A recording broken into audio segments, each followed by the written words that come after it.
Ya, ini tanpa terasa sudah di segmen terakhir, Ibu ya. Mungkin sekarang kita lebih bicara juga mengenai ada kebijakan-kebijakan setelah Ibu menjadi Menteri Luar Negeri gitu ya. Dan kita melihat banyak sekali hal-hal yang dilakukan Ibu dengan cara yang tanpa kegaduhan dan elegan, terutama untuk penyelesaian konflik gitu ya. Mungkin bisa dijelaskan, Ibu.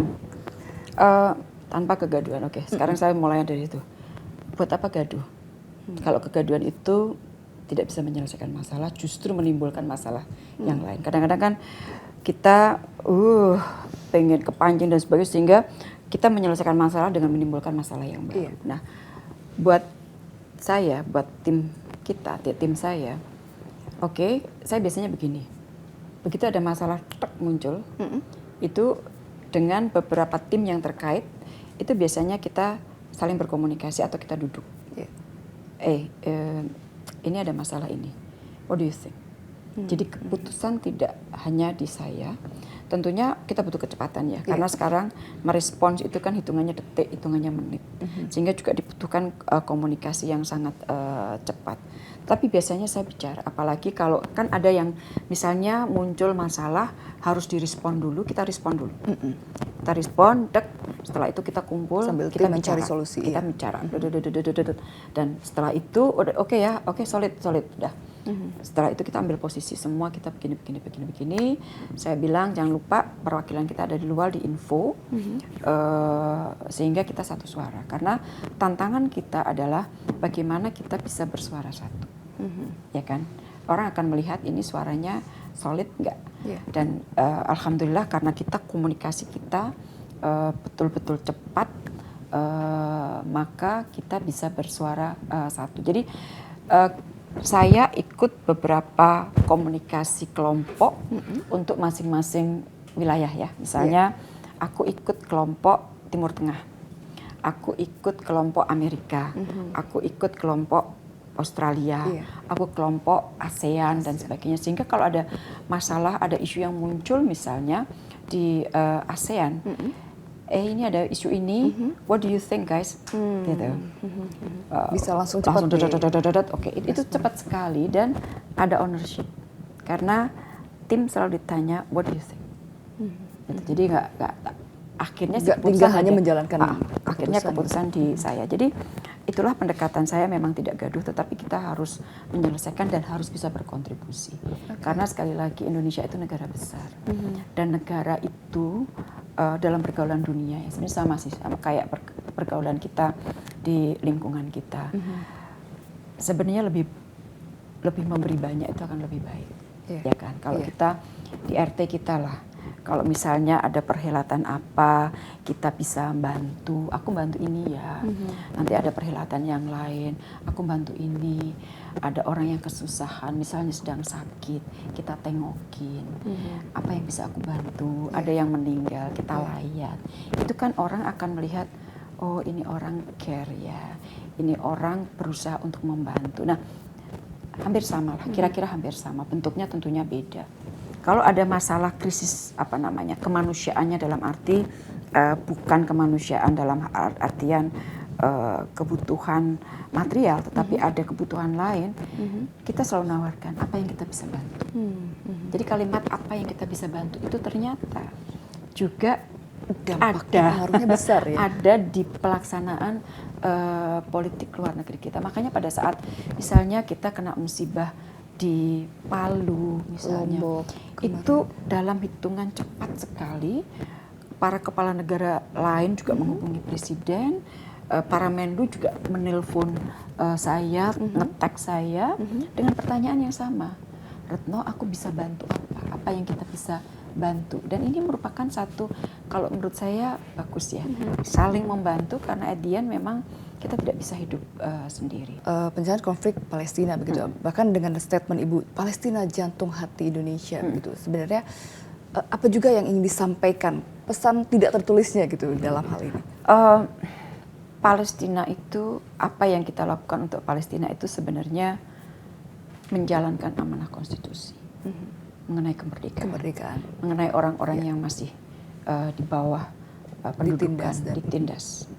Jadi itu sebenarnya intinya. Dan 1955 Palestina ikut hadir di dalam konferensi Asia Afrika. Sekarang tinggal Palestina yang belum merdeka. Dan pada saat kita bicara bahwa Palestina ada di jantung politik luar negeri Indonesia, we really mean it. Kita betul-betul membantu. Oleh karena itu, kita membantu tidak hanya berupa dukungan politik. Dukungan politik sudahlah, itu sudah pasti. Pasti. Tetapi kita bagaimana mempersiapkan Palestina ini pada saat dia sudah merdeka. Mudah-mudahan Palestina bisa meraih cita-citanya, sehingga pada saat dia merdeka, anak-anak mudanya sudah siap. Misalnya kita membantu dengan pendidikan. Sampai kita tahun ini mulai baru kita mendidik mahasiswa atau calon-calon pilot dari Palestina. Dari Palestina, supaya dia bisa bekerja, katakanlah di Timur Tengah kan banyak sekali maskapai-maskapai yang memerlukan pilot misalnya. Kita didik mereka juga. Terus tahun ini kita juga mulai pendidikan untuk POM itu apa sih? Badan POM itu memberikan pelatihan kepada mereka untuk pengawasan obat dan makanan. Jadi kita melihat kamu perlu apa, kita bisa bantu apa. Belum lagi kebutuhan rumah sakit, obat-obatan, desalinasi air. Terus sekarang masalah pengungsi, ada sekitar 5,3 juta pengungsi Palestina yang ada di mana-mana. Nah, ada badan yang menangani pengungsi yang sekarang sedang kekurangan uang. Itu kita bantu, kita naikkan kontribusinya. Kemudian masyarakat Indonesia itu betul-betul membantu Palestina, sehingga kita kaitkan juga, kita pertemukan dengan badan zakat, yang kemudian kita baru sadar bahwa hubungan antara Basnas Indonesia dengan UNRWA, organisasi yang mengurus masalah pengungsi, ini merupakan inovasi karena belum pernah ada hubungan antara UNRWA dengan badan zakat sebuah negara yang untuk membantu para pengungsi. Jadi ada inovasi juga. Oleh karena itu sekali lagi untuk Palestina, dan ini juga disampaikan oleh Menteri Luar Negerinya kan baru saja dari sini ya, kita adakan Solidarity Week for Palestine.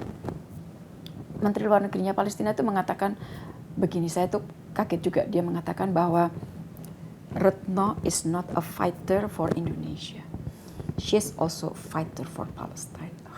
Karena dimanapun isu Palestina dibahas, pasti dia ada di situ dan dia membela Palestina. Baru-baru ini ada voting di sidang umum PBB mengenai Palestina juga, karena tahun depan Palestina akan menjadi ketua kelompok G77. Itu udah otomatis, saya sudah kontak duta besar kita yang ada di New York, ikut lobby untuk mendukung agar votingnya in favor Palestina.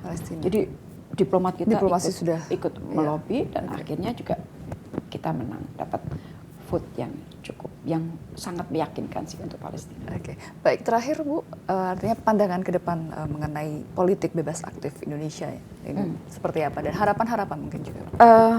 Politik bebas aktif tetap akan menjadi penjuru, panduan untuk kita, karena dengan bebas itu kita tidak terikat oleh siapapun. Kita aktif, ya kita terus aktif, semakin aktif. Satu-satunya penjuru yang menjadi panduan kita adalah kepentingan nasional kita. Jadi once kepentingan nasional kita mengatakan bahwa kita harus melakukan ini, itulah yang menjadi panduan kita dalam melakukan diplomasi, dalam melakukan menjalankan politik luar negeri kita.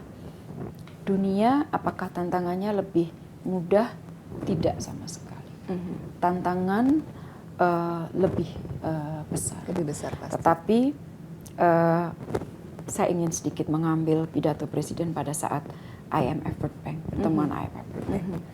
Dalam menghadapi dunia yang serba sulit, banyak tantangan, yang diperlukan itu justru bukan, kalau bahasa Jawanya, eker-ekeran. Saling berantem satu sama lain. Cakar-cakaran. Karena udah tantangannya besar, kita cakar-cakaran, ya sudahlah, kita udah tahu endingnya akan seperti apa, bubrah. Ya kan, biar semuanya. Nah, kalau sudah bubrah, yang menanggung siapa? Masyarakat, rakyat. Oleh karena itu, call kita adalah kepada dunia. Kita tahu tantangannya besar. Mari kita bekerja sama. Mari kita berkolaborasi. Tujuannya satu, membuat dunia ini menjadi dunia yang lebih baik untuk semua. Jadi larinya kepada rakyat tetap kepentingan. Baik, Bu Menteri, terima kasih banyak atas sharingnya. Terima kasih. Sangat membuka wawasan dan menambah cara pandang kita, membuka wawasan dan pandangan kita. Terima kasih banyak. Dan akhir kata saya Luluh Kurniawati undur diri. Sampai jumpa. Terima kasih banyak.